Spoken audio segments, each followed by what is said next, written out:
ഉത്തർപ്രദേശിലെ ഗുണ്ടാ തലവനും രാഷ്ട്രീയക്കാരനുമായിരുന്ന അത്തീഖ് അഹമ്മദിനെ നിങ്ങൾ ഓർക്കുന്നുണ്ടാവും. അയാളുടെ ഇളയ മകനും ഇന്ന് പടമായി. ഹൂറി ലോകം പൊങ്ങി. വാഹനാപകടത്തിലാണ്. അത്തീഖ് അഹമ്മദിനെ ഓർക്കുന്നുണ്ടല്ലോ. നിയമസഭയിൽ യോഗി ആദിത്യനാഥ് പറഞ്ഞു, മാഫിയ ഓക്കോ മിട്ടി മേ മിലാതെങ്കെ. അതായത് മാഫിയകളെ മണ്ണിൽ വീഴ്ത്തും എന്ന് യോഗി ആദിത്യനാഥ് പറഞ്ഞ് വലിയ വിവാദമായിരുന്നു. മാഫിയകളെ മണ്ണിൽ വീഴ്ത്തും എന്ന് പറഞ്ഞാൽ ഇറച്ചിയിൽ മണ്ണ് പുരളും എന്നാണ് പറഞ്ഞത്. യോഗി അത് നടപ്പാക്കി. ഉത്തർപ്രദേശിലെ മുടിചൂടാമന്നനായിരുന്നു സമാജ്വാദി പാർട്ടിയുടെ നേതാവായ അത്തീഖ് അഹമ്മദ്. വലിയ പ്രയാഗ്രാജിലെ വലിയ ഗുണ്ടാ തലവൻ, രാഷ്ട്രീയക്കാരൻ. 3 തവണ MLA ആയി, ഒരു തവണ MP ആയി, ഫുൽപൂരിലെ MP ആയി. MP ആയി അധികാരം ഏറ്റെടുത്ത് സത്യപ്രതിജ്ഞ ചെയ്ത ഉടനെ ഒരു കൊലപാതകം നടത്തി. ഏതെന്നറിയോ? അദ്ദേഹം മത്സരിച്ച ഒഴിവ് വന്ന സീറ്റിൽ മറ്റൊരാൾ മത്സരിച്ചു. രാജു പാൽ എന്ന് പറയുന്ന ഒരാൾ BSPയുടെ സ്ഥാനാർത്ഥി മത്സരിച്ചു. BSPയുടെ സ്ഥാനാർത്ഥി മത്സരിച്ച് ജയിച്ചു. ഇദ്ദേഹത്തിൻ്റെ അനിയനായ അലഹബാദ് വെസ്റ്റ് നിയമസഭ ബൈ ഇലക്ഷനിൽ ഈ അത്തീഖ് അഹമ്മദിൻ്റെ അനിയൻ അഷ്റഫിനെ മത്സരിപ്പിച്ചിരുന്നു. അത്തീഖ് അഹമ്മദ് അയാൾക്കെതിരെയാണ് രാജു പാൽ മത്സരിച്ച് ജയിച്ചത്. അങ്ങനെ നീ ജയിച്ചാൽ നീ നിയമസഭയിൽ പോകണ്ട എന്ന് പറഞ്ഞ് വെടിവെച്ചങ്ങ് കൊന്നു എന്ന് മാത്രമല്ല, അതിന് സാക്ഷി ഉമേഷ് പാൽ എന്ന് പറയുന്ന ഒരാളായിരുന്നു. ഉമേഷ് പാലിനെ തട്ടിക്കൊണ്ട് പോയിട്ട് പറഞ്ഞു, നിന്റെ കൊന്നുകളെയും, നീ സാക്ഷി പറയരുതെന്ന് പറഞ്ഞു. പക്ഷേ ഉമേഷ് പാൽ കോടതി പോയി സാക്ഷി പറഞ്ഞു. അത്തീഖ് അഹമ്മദും അഷ്റഫും കൂടെയാണ് രാജു പാലിനെ കൊന്നതെന്ന്. എന്താ പറ്റിയത്? സിനിമകളിൽ പറയുന്ന പോലെയാണ്. നേരെ വന്ന് അത്തീഖ് അഹമ്മദും സംഘവും വന്നിട്ട് ഉമേഷ് പാലിനെ അങ്ങ് വെടിവെച്ച് കൊന്നു. ഉമേഷ് പാലിനെ മാത്രമല്ല, ഉമേഷ് പാലിനും വധഭീഷണി ഉണ്ടായിരുന്ന കാരണം 2 പോലീസുകാരുടെ കാവലുണ്ടായിരുന്നു. ആ പോലീസുകാരെയും കൊന്നു. സിനിമയിലല്ലേ കേട്ടിട്ടുള്ളൂ, നമ്മൾ ഗാങ്സ്റ്റർ സിനിമകളിൽ കാണുന്ന കഥയാണ്. അങ്ങനെ സമാജ്വാദി പാർട്ടിയുടെ അഖിലേഷ് യാദവിൻ്റെ പാർട്ടിയിലെ വലിയ നേതാവ്, നമ്മൾ ഈ ദുരന്തർ സിനിമയിൽ ഇയാളെ കാണിക്കുന്നുണ്ട്. ദുരന്തർ 2ാം പാർട്ട് തുടങ്ങുന്നത് അങ്ങനെയാണ്. ഇയാളുടെ അടുത്തേക്ക് ഒരു 2 പേർ ചെല്ലുന്നു. ഇയാൾ മാളിക മുകളിലിരിക്കുന്നു. എന്നിട്ട് അവിടെ വന്ന് കള്ളക്കടത്ത്, മയക്കുമരുന്ന് സാധനങ്ങൾ വാങ്ങുന്നു. ഒരു AK-47 തോക്കുകൂടി വേണമെന്ന് പറയുന്നു. ഇയാൾ അവിടെ നിന്ന് ഇറങ്ങി വന്നിട്ട് നിൻ്റെ അച്ഛൻ സുഖാണോടാ എന്നൊക്കെ ചോദിക്കുന്നൊരു സീൻ ദുരന്തർ കണ്ടവർക്കറിയാം. അതേ കഥാപാത്രം, ദുരന്തർ യഥാർത്ഥ കഥാപാത്രങ്ങളെ വെച്ച് എടുത്ത സിനിമയാണല്ലോ. അതേ കഥാപാത്രമാണ് ഈ അത്തീഖ് അഹമ്മദ്. അത്തീഖ് അഹമ്മദിൻ്റെ ലീലാവിലാസങ്ങൾ അങ്ങനെ മൂർധന്യത്തിൽ നിൽക്കുമ്പോഴാണ് യോഗി മുഖ്യമന്ത്രിയാവുന്ന. യോഗി പറഞ്ഞു, UPയിലെ മുഴുവൻ ഗുണ്ടകളെയും മണ്ണിൽ വീഴിക്കും എന്ന് പറഞ്ഞു. അത്തീഖ് അഹമ്മദിനെയും സഹോദരൻ അഷ്റഫിനെയും പോലീസ് അറസ്റ്റ് ചെയ്തത് മാത്രമല്ല, 2023 ഏപ്രിൽ 15-ാം തീയതി ഇവരെ വൈദ്യപരിശോധനയ്ക്ക് കൊണ്ടുപോകുമ്പോൾ പെട്ടെന്ന് മാധ്യമപ്രവർത്തകർ അടുത്ത് വന്നിട്ട് അത്തീഖ് അഹമ്മദിനോട് ചോദിച്ചു, യോഗി പകരം വീട്ടുകയാണോ എന്നൊക്കെ ചോദിച്ചു. അക്കൂട്ടത്തിൽ ഒരു മാധ്യമപ്രവർത്തകൻ തോക്കെടുത്ത് പോയിന്റ് ബ്ലാങ്കിൽ വെച്ച് വെടിവെച്ചങ്ങ് കൊന്നു. മണ്ണ് പുരണ്ടു ദേഹത്ത്. യോഗിയാണ്, യോഗി പറഞ്ഞത് ചെയ്തു. തീർന്നില്ല, ഇയാൾക്ക് ഒരു ഗുണ്ട ഗ്യാങ് ഉണ്ടായിരുന്നു. അതിൻ്റെ പേര് IS എന്ന് തന്നെ പേര് ഇടണമല്ലോ. IS 227. ഈ IS 227ൻ്റെ തലവനായിരുന്നു സമാജ്വാദി പാർട്ടിയുടെ MPയും 3 തവണ MLAയുമായിരുന്ന അത്തീഖ് അഹമ്മദ്. അയാൾ ജയിലിലായി കഴിഞ്ഞപ്പോഴത്തേക്ക് ഇയാളുടെ മകൻ അസദ് അഹമ്മദ് IS 227ൻ്റെ നേതാവായി. യോഗിയുടെ പോലീസല്ലേ. 2023 ഏപ്രിൽ 13 STFൻ്റെ ഏറ്റുമുട്ടലിൽ അസദും ഹൂറി പദം പോയി. അപ്പോൾ ഏപ്രിൽ തന്നെ അപ്പനും ഇളയച്ചനും പോയി. 2023 ഏപ്രിൽ 13 തന്നെ STFൻ്റെ ഏറ്റുമുട്ടലിൽ മകനും പോയി. അത് കഴിഞ്ഞ് 5 മക്കളുണ്ട് കേട്ടോ. അത്തീഖ് അഹമ്മദിൻ്റെ മറ്റൊരു മകനായ അലി അഹമ്മദ് ഝാൻസി സെൻട്രൽ ജയിലിലായിരുന്നു. അവിടെ നിന്ന് നാനി സെൻട്രൽ ജയിലിലേക്ക് കഴിഞ്ഞ 2025 ഒക്ടോബറിൽ മാറ്റിയിരുന്നു. അവിടെ കിടക്കുന്ന ചേട്ടനെ കാണാനാണ് ഇളയ പുത്രനായ 5 പേരിൽ ഏറ്റവും ഇളയവൻ. ഒരുത്തൻ ജയിലിൽ, ഒരുത്തൻ ചത്തുപോയി, വെടിയേറ്റ് കൊല്ലപ്പെട്ടു. ഏറ്റവും ഇളയവൻ ചേട്ടനെ കാണാൻ ഒരു 4 പേരുമായിട്ട് ഒരു കാറിൽ അങ്ങോട്ട് പോയതാണ്. കാറിൽ പോയി നാനി സെൻട്രൽ ജയിലിൽ കാണാൻ പോകുന്ന വഴിക്ക് വണ്ടി ഡിവൈഡറിൽ ഇടിച്ച് മറിഞ്ഞു എന്നാണ് പറയുന്നത്. സ്പോട്ടിൽ മരിച്ചു. 2 പേര് സ്പോട്ടിൽ മരിച്ചു. ബാക്കിയുള്ള 2 പേര് ഗുരുതരാവസ്ഥയിൽ ആശുപത്രിയിലാണ്. ഏതായാലും ഉത്തർപ്രദേശ് എന്ന് പറയുന്ന സംസ്ഥാനത്തെക്കുറിച്ച് ഇവിടെ പലർക്കും പുച്ഛമാണ്. ഊപ്പി എന്നൊക്കെ പറഞ്ഞ് കളിയാക്കും. യോഗിയെ കളിയാക്കും. വിദ്യാഭ്യാസമില്ല. യോഗിയുടെ വിദ്യാഭ്യാസ യോഗ്യത എന്താണെന്ന് നിങ്ങളത് ഗൂഗിളിൽ അടിച്ച് നോക്കി അറിയാം. യോഗി ആദിത്യനാഥ് ഗോൾഡ് മെഡലിസ്റ്റാണ്, സന്യാസിയാണ്.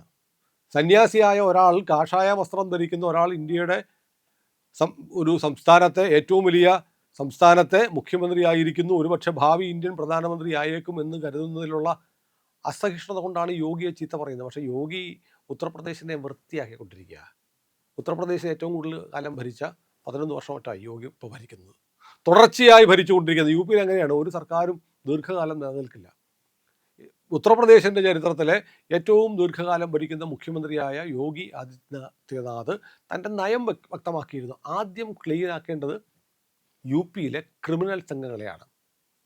ക്രിമിനൽ സംഘങ്ങളെ എങ്ങനെ ക്ലീൻ ചെയ്യും? നമ്മുടെ കേരളത്തിൽ ഗോവിന്ദച്ചാമിയെ പിടിച്ച് ജയിലിലിട്ടിട്ട് ചിക്കനും മട്ടനും ഒക്കെ കൊടുക്കുന്ന പോലെയല്ല. അവിടെ വെടിയുണ്ടയാണ് സമ്മാനിക്കുന്നത്. ഒരുമാതിരിപ്പെട്ട കേസുകളിലൊക്കെ പിടിച്ചാൽ ആദ്യമേ മുട്ടുകാല് തല്ലിയൊടിക്കുന്ന പോലെ കാൽമുട്ടിന് വെടിവെക്കും. പിന്നെ അവൻ ജീവിതകാലത്ത് നേരെ നടക്കുകയില്ല. പിന്നെ ഏറ്റുമുട്ടലുണ്ട്. ഈ പ്രതികളൊക്കെ വല്ലാത്ത വഷളന്മാരാണെന്നേ. പോലീസ് ഇവരെ ചോദ്യം ചെയ്യാനോ തെളിവെടുപ്പിനൊക്കെ കൊണ്ടുപോകുമ്പോൾ ഇവർ ഉടനെ പോലീസുകാരൻ്റെ തോക്ക് പിടിച്ചുകൊണ്ട് ഓടും. അപ്പോൾ പിന്നെ പോലീസ് പുറകെ ഓടും. അപ്പോൾ അവർ പോലീസിനിട്ട് വെടിവെക്കും. അപ്പോൾ പോലീസ് എന്ത് ചെയ്യും? തിരിച്ച് വെടിവെക്കും, ചത്തുപോകും. ചിലപ്പോൾ ഇവരെ ഒരു സ്ഥലത്ത് നിന്ന് അടുത്ത സ്ഥലത്തേക്ക് ജീപ്പിൽ കൊണ്ടുപോകുമ്പോൾ പെട്ടെന്ന് ജീപ്പ് അങ്ങ് മറിയും. ജീപ്പ് മറിയുമ്പോൾ ഈ പ്രതി താഴെ വീണ് തല കല്ലിലിടിച്ച് ചത്തുപോകും. ഇങ്ങനെയൊക്കെ സംഭവിക്കുന്നു. അതിന് യോഗിയെ കുറ്റം പറഞ്ഞിട്ട് കാര്യമുണ്ടോ?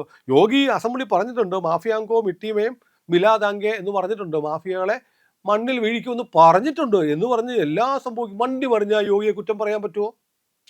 ഇത് പോലീസുകാരല്ലേ, പോലീസുകാരെ വെടിവെച്ചാൽ പോലീസുകാരെ തിരിച്ചു വെക്കും. അപ്പോൾ അത് സ്വാഭാവികം. പിന്നെ സുപ്രീം കോടതി അടുത്ത കാലത്ത് പറഞ്ഞിട്ടുണ്ട്, ഈ പാറ്റാ സമരം നടക്കുമ്പോഴല്ലേ സുപ്രീം കോടതി ഈ മറ്റേ പെല്ലറ്റ് ഗൺ ഉപയോഗിക്കരുതെന്നൊക്കെ പറഞ്ഞ് ബഹളം വെച്ചപ്പോൾ സുപ്രീം കോടതി പറഞ്ഞ പോലീസിന് തോക്ക് കൊടുത്തിട്ടുള്ള വെടിവെക്കാനാ? വെടിവെക്കാൻ വരെ പോലീസിന് അധികാരമുണ്ട്. അപ്പോൾ പിന്നെ പെല്ലറ്റ് ഉപയോഗിച്ചാൽ എന്താ കുഴപ്പം? അപ്പോൾ ഏതായാലും ഉത്തർപ്രദേശ് പോലീസ് ഇങ്ങനെ വെടിവെക്കുന്നു എന്നുള്ള പരാതിയൊക്കെ ആയിട്ട് ചില ആൾ കോടതി ചെന്നു. അപ്പോൾ യോഗി വളരെ ക്ലീൻ ആയിട്ട് പറഞ്ഞു, പോലീസിന് തോക്ക് കൊടുത്തിരിക്കുന്നത് വെടിവെക്കാനാണ്, അല്ല തോളെ തൂക്കിയിടാനല്ല. അത് വെടിവെക്കേണ്ടവരെ വെടിവെക്കുക തന്നെ ചെയ്യും. അങ്ങനെ വെടിവെക്കാൻ പാടില്ല എന്ന് പറയാൻ പാടില്ല. കാരണം ഈ ഗുണ്ടകളുടെ മനുഷ്യാവകാശത്തെക്കുറിച്ച് സംസാരിക്കുമ്പോൾ അവരാൽ കൊല്ലപ്പെട്ട ആളുകളുടെ, ഇപ്പോൾ ഞാനിപ്പോൾ രാജു പാലിൻ്റെ കഥ പറഞ്ഞു. രാജു പാൽ എന്ത് തെറ്റാ ചെയ്തത്? ആ മനുഷ്യൻ അത്തീഹ അഹമ്മദ് പാർലമെൻറ്റിലേക്ക് ജയിച്ചപ്പോൾ ആ സീറ്റിൽ തൻ്റെ അനിയൻ ജയിച്ച് വരണം, അഷ്റഫ് ജയിക്കണമെന്ന് അത്തീഹ അഹമ്മദ് ആഗ്രഹിച്ചു. അയാൾക്കെതിരെ രാജു പാൽ മത്സരിച്ചു. ജനങ്ങൾ രാജു പാലിന് വോട്ട് ചെയ്തു. അയാൾ ജയിച്ചു. കൃത്യമായി സിനിമയെ കാണുന്ന പോലെ അയാളെ വന്ന് വെടിവെച്ച് കൊന്നു. ഉമേഷ് പാൽ എന്ന് പറയുന്ന ഒരാൾ ഇത് കണ്ടവനോട് പറയുന്നു, നീ സാക്ഷി പറയരുത് എന്ന് പറഞ്ഞ് തട്ടിക്കൊണ്ടു പോകുന്നു. അയാളെ ഇറക്കി വിട്ട് അടിയൊക്കെ കൊടുത്തു. തിരിച്ചു വന്നിട്ട് അയാൾ സാക്ഷി പറഞ്ഞു. ഉടനെ എന്നിട്ട് പറഞ്ഞു, എനിക്ക് ഭീഷണിയുണ്ട്, എന്നെ തട്ടിക്കൊണ്ടു പോയിരുന്നു, എനിക്ക് പോലീസുകാരെ വേണമെന്ന് പറഞ്ഞു. 2 പോലീസുകാരെ ഗാർഡുകളായിട്ട് കൊടുത്തു. ഈ പോലീസുകാരെയും ഇയാളെയും കൂടെ സ്വന്തം വീടിൻ്റെ മുന്നിലിട്ട് വെടിവെച്ച് കൊന്നു. ഈ സമാജ്വാദി പാർട്ടി തന്നെ ഈ രാജു പാലിൻ്റെ ഭാര്യ പൂജ പാലിന് സീറ്റ് കൊടുത്തു. ചൈൽ എന്ന് പറയുന്ന മണ്ഡലത്തിലാണ്, നിയമസഭാ മണ്ഡലത്തിൽ. അവിടുന്ന് അവർ മത്സരിച്ച് ജയിച്ചു. അസംബ്ലിയിൽ വന്നപ്പോൾ ഇവർ സമാജ്വാദി പാർട്ടിയെ, അഖിലേഷ് യാദവിനെ ഞെട്ടിച്ചുകൊണ്ട് ഈ പൂജ പാൽ പറഞ്ഞു, യോഗിജി അങ്ങയോട് ഞാൻ കടപ്പെട്ടിരിക്കുന്നു. എൻ്റെ ഭർത്താവിനെ കൊന്ന ദുഷ്ടന്മാരെ പിടികൂടി വെടിവെച്ച് കൊന്നത് അങ്ങയുടെ പോലീസാണ്. ചേട്ടനെ അനിയനെയും കൊന്നു, എൻ്റെ ഭർത്താവിനെ കൊന്ന അത്തീഹ അഹമ്മദിനെയും അഷ്റഫിനെയും കൊന്നു, അവൻ്റെ മകനെയും കൊന്നു. അവൻ്റെ കെട്ടിടങ്ങൾ ബുൾഡോസർ വെച്ച് ഇടിച്ച് നിരത്തി. ആയിരക്കണക്കിന് കോടി രൂപയുടെ പ്രോപ്പർട്ടി ഉണ്ടായിരുന്നു. പണി എന്തെന്നറിയോ? ആളുകളെ തട്ടിക്കൊണ്ടുപോവുക, കൊലപാതകം നടത്തുക, ഇഷ്ടപ്പെട്ട ഭൂമി കണ്ടാൽ അത് കയ്യേറുക. അങ്ങനെ പ്രയാഗ്രാജ് അടക്കി വാണ്ടിരുന്ന ഒരു ഗുണ്ടാസംഘം, പേര് വരെ ഉണ്ടെന്ന്, IS 227. ഇങ്ങനൊരു ഗുണ്ടാസംഘം ഉണ്ടാക്കി, ഒരു സമാന്തര സാമ്രാജ്യം ഉണ്ടാക്കി, പാർലമെന്റ് അംഗം കൂടിയായ ഒരു ഗുണ്ട വിലസുന്നൊന്ന് ആലോചിച്ച് നോക്കി. ഈ പറയുന്ന ജനാധിപത്യത്തിന് വേണ്ടി വാദിക്കുന്ന രാഹുൽ ഗാന്ധി ഒരക്ഷരം മിണ്ടിയിട്ടില്ല ഇയാളുടെ ഗുണ്ടാ സാമ്രാജ്യത്തെക്കുറിച്ച്. അഖിലേഷ് യാദവിൻ്റെ പാർട്ടിക്കാരനായിരുന്നു. ഈ പൂജാപാൽ ഇങ്ങനെ യോഗിക്ക് നന്ദി പറഞ്ഞപ്പോൾ അഖിലേഷ് യാദവ് ഞെട്ടിപ്പോയി. പൂജാപാലിനെ സമാജ്വാദി പാർട്ടിയിൽ നിന്ന് പുറത്താക്കി. മനസ്സിലായില്ലേ? ഈ അഖിലേഷ് യാദവാണ് ഇന്ത്യയിൽ ജനാധിപത്യം സംരക്ഷിക്കാൻ വേണ്ടി പപ്പുവിൻ്റെ കൂടെ നടക്കുന്നത്. അപ്പോൾ അഖിലേഷ് യാദവിൻ്റെ ഭരണം വീണ്ടും തിരിച്ച് യു പിയിൽ വരണം എന്നൊക്കെ ഇവിടെ ചില ആളുകൾ ആഗ്രഹിക്കുന്നുണ്ട്. സുഡാപ്പികളും ലെഫ്റ്റ് ലിബറലുകളൊക്കെയാണ്. യോഗി മാറണം, എന്നിട്ട് അഖിലേഷ് മുഖ്യമന്ത്രിയാണോ? അഖിലേഷ് മുഖ്യമന്ത്രി ആയിരുന്നപ്പോഴാണ് ഈ അത്തീഹ അഹമ്മദൊക്കെ ഉണ്ടായത്. രാജു പാലിനെ വെടിവെച്ച് കൊന്നത്, അതിലെ സാക്ഷിയായിരുന്നു ഉമേഷ് പാലിനെ വെടിവെച്ച് കൊന്നത്. പൂജാ പാലിൻ്റെ പ്രസംഗം യു പിയിലെ അസംബ്ലി രേഖകളിലുണ്ട്, രാജ്യം മുഴുവൻ കേട്ടതാണ്. അപ്പോൾ യോഗിയെ മാറ്റണം എന്ന് പറയുന്ന ആർക്കാണെന്നറിയോ? ഉത്തർപ്രദേശിലെ മുസ്ലിം ഭീകരവാദികൾക്കും മുസ്ലിം ഗുണ്ടകൾക്കും പഴയ പോലെ സാമ്രാജ്യം ഉണ്ടാക്കാൻ വേണ്ടിയിട്ടാണ് യോഗി മാറണം എന്ന് പറയുന്നത്. UP ഇലക്ഷൻ ഇപ്പോൾ എല്ലാവരുടെയും കണ്ണിലെ കരടാണ്. UP തെരഞ്ഞെടുപ്പിൽ എങ്ങനെയും യോഗിയെ വീഴ്ത്തണം. അതിനുവേണ്ടിയുള്ള സന്നാഹങ്ങളൊക്കെ ഒരുക്കുന്നതാണ് നമ്മൾ ജന്തർ മന്ദറിൽ കണ്ടത്. ഇനി പതുക്കെ ഇനിയുള്ള ദിവസങ്ങളിൽ വലിയ ആക്ഷേപങ്ങളൊക്കെ വരും. അയോധ്യ വിവാദം അതിൻ്റെ പേരിലാണ്. അയോധ്യയിൽ എന്താണ്, ഒരു ക്ഷേത്രത്തിലെ, അവിടുത്തെ രാമക്ഷേത്രത്തിലെ, ഒരു ക്ഷേത്രമൊന്നുമല്ല, രാമക്ഷേത്രത്തിലെ കാണിക്ക എണ്ണാൻ നിയോഗിക്കപ്പെട്ട ആളുകൾ അടിച്ചുകൊണ്ട് പോയി. അല്ലാതെ രാമൻ്റെ സ്വത്തല്ലല്ലോ അടിച്ചുകൊണ്ട് പോയത്, രാമന് സംഭാവനയായിട്ട് കൊടുത്തത് അടിച്ചുകൊണ്ട് പോയി. ഞാൻ എപ്പോഴും ചോദിക്കാറുണ്ട്, ഈ കഴിഞ്ഞ സീസണിൽ ശബരിമല കൊള്ള നടന്ന സമയത്ത് അതന്വേഷിക്കുന്ന കേരളത്തിലെ പോലീസ് സംഘം, ഹൈക്കോടതി നിയമിച്ച പ്രത്യേക പോലീസ് സംഘം കേരള ഹൈക്കോടതിയിൽ അറിയിച്ചിട്ടുണ്ട്, ശബരിമലയിൽ ഈ കാണിക്ക എണ്ണാൻ കൊണ്ടുവന്ന ആളുകൾ ദിവസവും ശബരിമലയിലെ തപാൽ ഓഫീസ് വഴി, പോസ്റ്റ് ഓഫീസ് വഴി എല്ലാ ദിവസവും 15,000 20,000 രൂപ വീതം വീട്ടിലേക്ക് മണി ഓർഡർ അയക്കുന്നു എന്ന് കണ്ടെത്തി എന്ന് റിപ്പോർട്ട് വന്നിട്ടുണ്ട്. ഏതെങ്കിലും ഒരു മാധ്യമം ആരുടെയൊക്കെ പേരിലാണ്, ആരൊക്കെയാണ് ഇങ്ങനെ മണി ഓർഡർ അയച്ചത് എന്ന് കണ്ടെത്തിയിട്ടുണ്ടോ? അതിൽ ഒരാളെ പോലും കേസിൽ പ്രതിയാക്കിയിട്ടുണ്ടോ? കൊള്ളയല്ലേ നടത്തിയത്? എന്താ അത് മിണ്ടാത്തത്?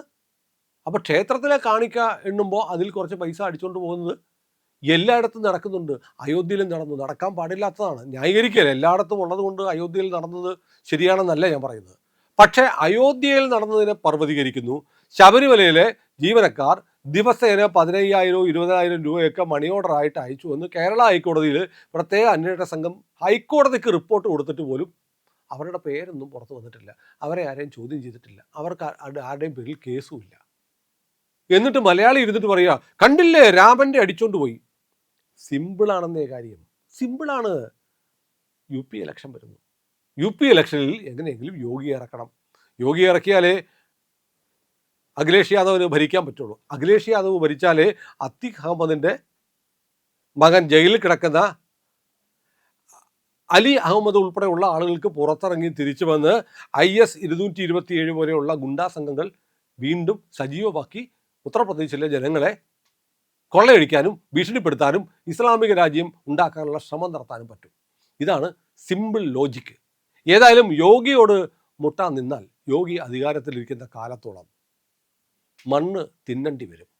ഉത്തർപ്രദേശിനെ സംബന്ധിച്ചിടത്തോളം ഉത്തർപ്രദേശ് ഇന്ത്യയിലെ ഏറ്റവും വലിയ സംസ്ഥാനമാണ്. പാകിസ്ഥാനേക്കാളും കൂടുതൽ ജനസംഖ്യയുള്ള സംസ്ഥാനമാണ്. ഉത്തർപ്രദേശ് കഴിഞ്ഞ 10 വർഷമായിട്ടാണ് യോഗി ഭരിക്കുന്നത്.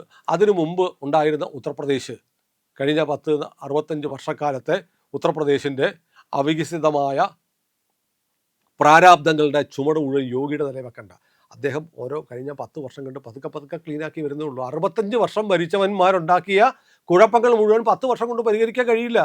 അതിലേറ്റവും പ്രധാനപ്പെട്ടത് അവിടുത്തെ ഗുണ്ടാരാജായിരുന്നു. വഴിയിലിറങ്ങി നിൽക്കാൻ വയ്യ പെൺകുട്ടികൾക്ക്. 5 മണി കഴിഞ്ഞ് പുറത്ത് റോഡിൽ കണ്ടാൽ പിടിച്ചോണ്ട് പോകും. ഒരാഴ്ച കഴിയുമ്പോൾ കൊണ്ട് തിരിച്ചു കൊടുക്കും.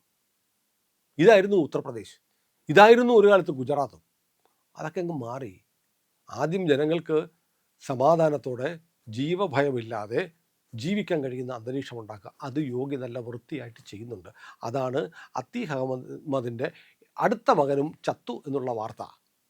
ചത്തു എന്തൊക്കെ പറയാമോ എന്ന് ചോദിച്ചിട്ട് ഒരു ധാർമ്മികതയുടെ പ്രശ്നം കൊണ്ട് എൻ്റെ നേരെ വരരുത്. ഇങ്ങനെ മനുഷ്യനെ കൊല്ലാൻ വേണ്ടി നടക്കുന്ന ഭീകരന്മാരായ അധോലോക നായകന്മാരെ പിന്നെ നിര്യാതരായി എന്ന് പറയാൻ എൻ്റെ പട്ടി വരും. ഇവരൊക്കെ ചത്തു എന്ന് തന്നെ പറയുന്നത് ഒരു ബഹുമതിയാണ്. അത്രേ പറ്റുള്ളൂ. അപ്പോൾ ഒരുത്തൻ്റെ മരണം ആഘോഷിക്കേണ്ടതാണെങ്കിൽ ആഘോഷിക്കപ്പെടുക ചെയ്യും. അത് തന്നെ ചെയ്യണം. കാരണം ഉത്തർപ്രദേശിലെ ഏറ്റവും ഭീകരനായ രാഷ്ട്രീയ ഗുണ്ടയുടെ കുടുംബത്തിലെ 4ാമത്തെ മരണമാണ്. മക്കൾ 2 മുതിർന്നു, ഒരുത്തൻ ജയിലിലുണ്ട്, 2 കൂടെ പുറത്തുണ്ട്. IS 227 എന്ന് പറഞ്ഞ് ഇനി അവന്മാർ ഇറങ്ങി നടന്നാൽ വലിയ താമസമില്ലാതെ ഒരു വെടിയുണ്ട എവിടെ നിന്നെങ്കിലും മൂളിപ്പറന്ന് വന്ന് ചങ്കി കയറുമെന്നുള്ള ഉറപ്പാണ്. കാരണം UP ഭരിക്കുന്നത് യോഗിയാണ്. നമ്മുടെ മറ്റു മാധ്യമങ്ങളൊന്നും ഇത്ര വിശദമായി കാര്യങ്ങൾ പറയില്ല. അതുകൊണ്ട് ഇന്ത്യ ലൈവിനൊപ്പം സഞ്ചരിക്കണം. നമ്മുടെ ചാനൽ ഇനിയും സബ്സ്ക്രൈബ് ചെയ്തിട്ടില്ലെങ്കിൽ ഉറപ്പായിട്ടും ഇന്ന് തന്നെ ചെയ്യണേ.